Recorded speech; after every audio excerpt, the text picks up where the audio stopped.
Professor Boonanan Natakun, who is actually the moderator earlier. Yeah. Right. So Natakun research focuses on low-income housing development and participatory planning and design at the neighborhood levels. His research projects look at climate resilience and changing urban neighborhoods amidst uneven urban development in South Asian countries. Yeah, thank you very much. Yes, please. So shall I have my screen? Okay. So let me share my experience. We have been learning a lot about the community engagement project.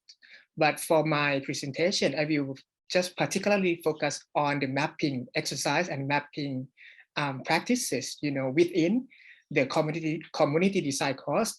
But I point the topics that what to engage and who to engage, within along with the community design courses and the experience from Thailand.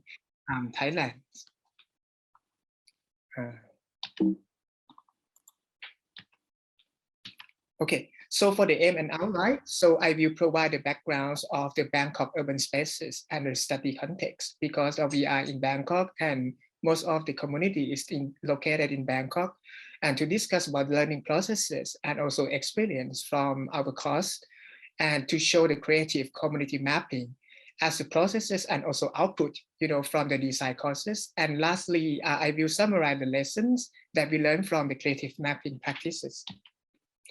So just, for everyone, who might not know Bangkok well, so Bangkok is just located in the middle of Thailand, in the central part of Thailand, and next to the Thai Gulf. And here it is in the Bangkok as capital cities.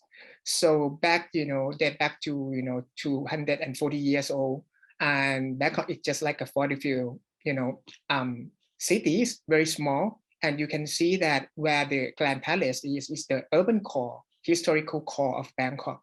And you can see this is city moat and canal that actually ring around the city center in here. So there are so many traditional villages, traditional communities, mixed, with Chinese, Mon, Laos, Cambodians who came, into Bangkok and worked, for a long time, and they settled their settlement over there. So basically, we can say, at some point, at some degree, that we are very mixed in culture. And because of the grand projects, mass transit development, to expand the networks, across Bangkok. So you can see that this is a master plan. So we are underway. We are constructing a lot of, new, BTS stations, SkyTrain stations across Bangkok. And I would see that all the communities that we are interested in is actually located around historic core of Bangkok cities. So that this is, you can see all, different and diverse urban and landscape and cityscapes, across Bangkok cities. Like this, you can see the very big shopping mall. You can see the big Buddha. You might see the old shop houses, located just aside the Grand Palace. You can see the, informal settlement, squatter settlements, sit along the canal in Bangkok. So these are very mixed and very diverse. So I would summarize, this is not all to represent the old Bangkok urban spaces, but we can see Bangkok business center, cultural tourism, the place for that, and deteriorated old shop houses without the security of tenure, and also the informal settlement. And I would believe that in many countries and many cities, in Southeast Asia, we are similar in these aspects. And for the objective of our design course is to learn about Thai urbanism, because students are just study at the school, at the university. So we want to push them out and then see and experience that urban living culture in each urban district, because they get to know about their cities better than just within the campus, and also to propose the design programming, with also respect to the intrinsic value of the community and of the place, and also to teach the student to be more responsible for local needs and aspirations. And because students, they need to identify the local problems, they need to choose location, buildings, and propose the design. And they need to determine the target users and beneficiaries. And they need to also to propose the facility and activities within the projects, and also, to present and design outcome, to the community members.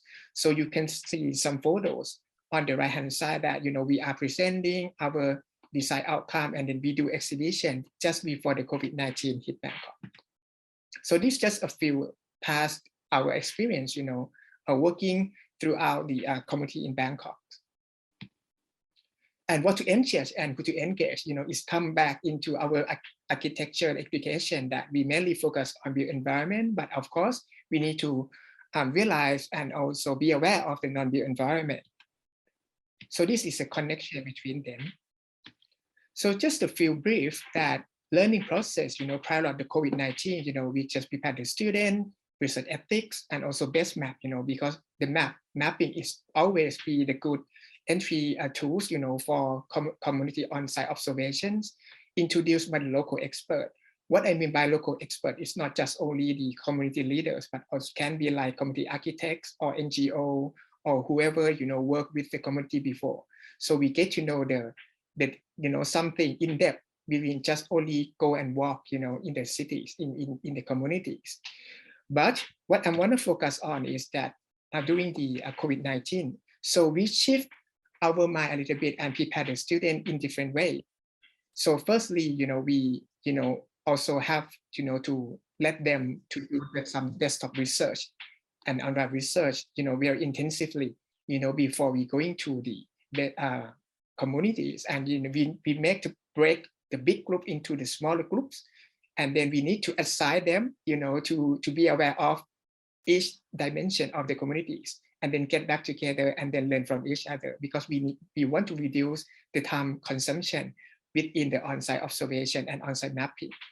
And also, as I said, introduced by the local expert, and also the on-site observation will be first and last, because we want to minimize all the exposure of the student to prevent the undesirable consequences. And also we encourage them to do further online interviews, as everybody does, and also the development design proposal, and also online final presentation to get the feedback from the community members.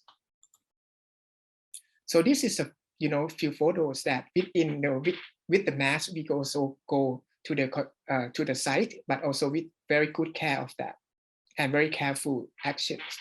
And I will focus on mapping and observations. So just a brief of the literature that mapping is the rich method, whereas mapping is the visualization of connection and relationships. Mapping is the data collection and analysis tool. So this is just keep in mind, from the lecturer point of view, and also for the student, that mapping is very powerful tools. So how we utilize that mapping then. Before that, what we're gonna do, what we're gonna engage, and who we're gonna engage to, we need to come back and realize that what gonna be and can be, community resources, because this is the capital. This is the resources that we can utilize. We can get to know them, and then at least, we know how to select, how to combine each of the community resources, and to make the better community development. So this is a key issue that I want to focus today. And there are, quite a few, community resources that have been identified before we go into the site. But what I want to make it easier, for the student is to break it into 4 dimensions.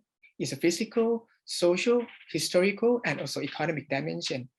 This is just a framework, for the student to, to understand this first, and then go and break into smaller groups and do in each dimension, and then they will get to know in each dimension in more in-depth understanding, rather than just try to capture all the atmosphere. But they would learn from the holistic view and also particular view from this dimension and from these frameworks. So, physical dimension is just to map all the physical forms that are the backdrop of human activities and living. And social dimension is also mapping wherever social interaction within one and across social groups are taking place. So before the COVID, we did this, and also we can learn, place for interaction. But during the COVID-19, so we need to ask for for the local residents, that when where they can socialize within their neighbors and all those stuff. So this is also can be mapped onto the through the mapping exercise. And for economic dimension, so we map the space and time that those economic activities are taking place, and also it's very important to understand the dynamic and local economy of the neighborhood. And historical and cultural dimensions. So we want to, look at the cultural related activities. It may not be, when the students were on the site, but we actually can ask the local residents and local leaders that what kinds of cultural and, festival that, people in the community, they are, organizing, each year, throughout the year. So this is the way to, get to know the social, historical and cultural dimension of the communities. And also only one case studies that I want to show today is the Learn is an urban regeneration project in historic quarter in Bangkok, Chinatown. So Bangkok, Chinatown is such a very, popular places for night market, night walk, and street food in Bangkok. I believe that maybe some of you may have been there. And really, it's just a small part of Chinatown. It's not in the very popular spot of the Chinatown. And it is very run down in the beginning, and they've been fighting for their right, and to be a seat, in this area. And it's very unique because there is very long history about this neighborhood. Just want to show about the urban changes, and urban development, in the past 100 years in Bangkok, in this particular area. And, because they get to have a new lease, from the landlord, and then they need to rebuild their community once again, but they don't want to lose their soul. They don't want to lose their, their cultural asset and historical significance of the community. So that's why they allow us, to be part of community engagement in the projects. And as I said, this is the impact from the mass transit expansion. So the community is actually, located in between two very popular, MRT stations. It is a walking distance from these two stations. So this is also opportunity and threat, because this gentrification and also many local economy can benefit from that. And to learn about some urban changes in surrounding area, you may see about the Ong An Canal, used to be a toy market, covered all the canal, but now turned to be the very beautiful promenade, for the public recreation.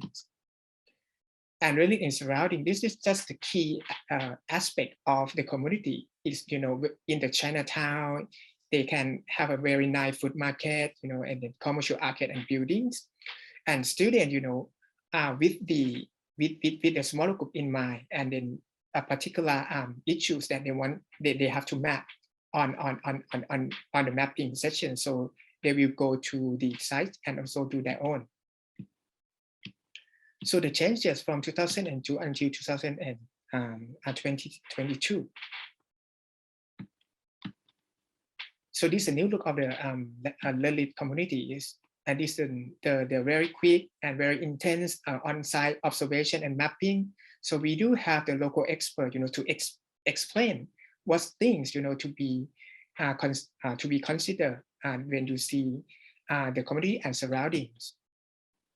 And again, back to the general mapping, we prepare background knowledge, we prepare base map, we do the physical environment mapping, and we push information as much as possible onto the map.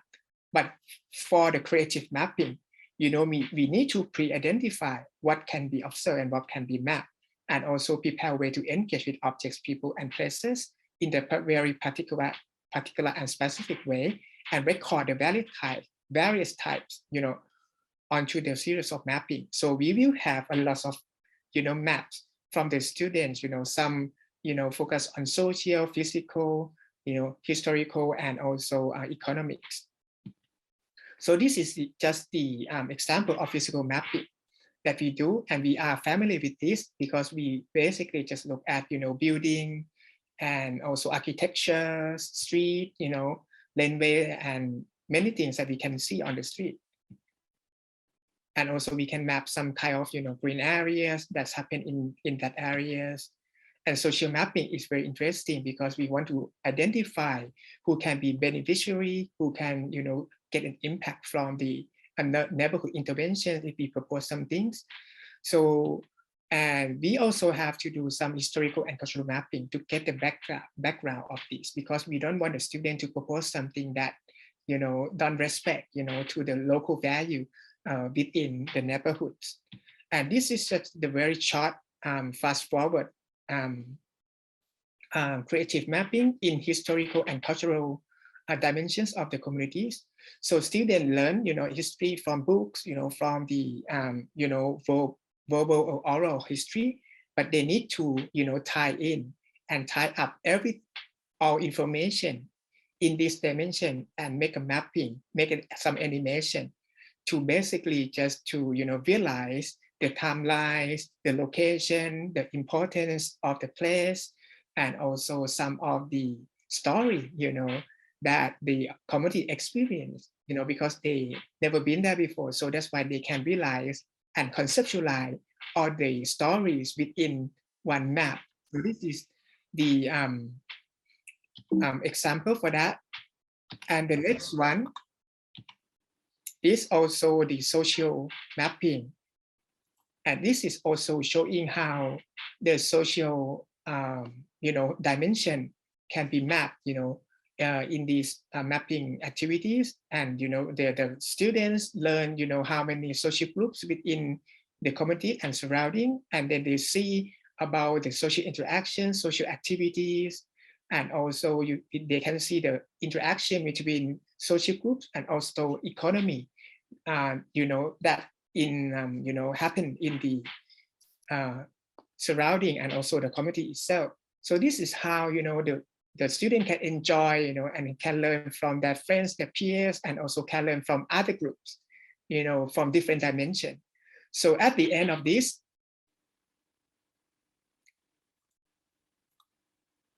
you can see, what to engage. I would summarize that, we engage the built form, but not only functional use, but also, not just a building, but also the physical environment. And we also engage to, the social relationship and interaction, not just only the people.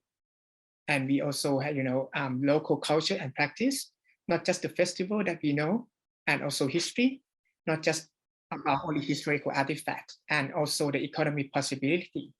Because we don't want to just know about the shops, location of the shop and hotel and restaurant, but we want to know more than that.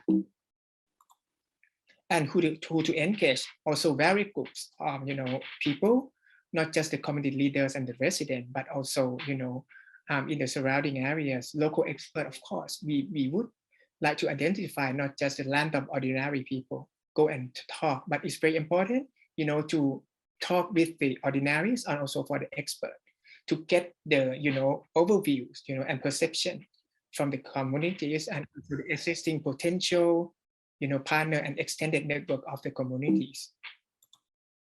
So the lesson learned, community is being studied as objects and subjects. I think we did mention, the previous presenter did mention about many times, and mapping is the entry point because and also it's a ground up tools.